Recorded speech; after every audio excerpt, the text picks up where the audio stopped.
غنی سے او صاحب شاه صابر صرف د ځان وي نو نن به هغوی خلک نه را جمع کېده، نن به هغوی چا نه یادول. دا خلک په دې وجه یادوي چې دوی د خپل قام دپاره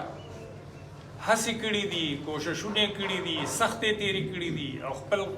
قام یې آباد کړی دی او خپل ژوند یې قربان کړی دی، لکه د شمعې په ځان اور بل کړی دی خو قام ته یې رڼا ورکړې بخښلې ده. دا د هغې رڼا برکت دی چې دا پتنګان نن راغونډېږي او هغوی یادوي. د قام په غم باندې خفه ډاکټران پیدا به نه کړم داسې دوه ډاکټران، بس یو صابر او یو غني دې راکړي، بس یو صابر او یو غني دې راکړي،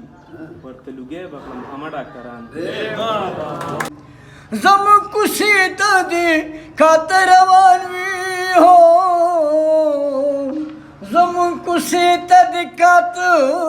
روان وي، زما صابره مالی دې مازدیګر هو، ما لیونې کړي لیونې کړي لیونې مازدیګر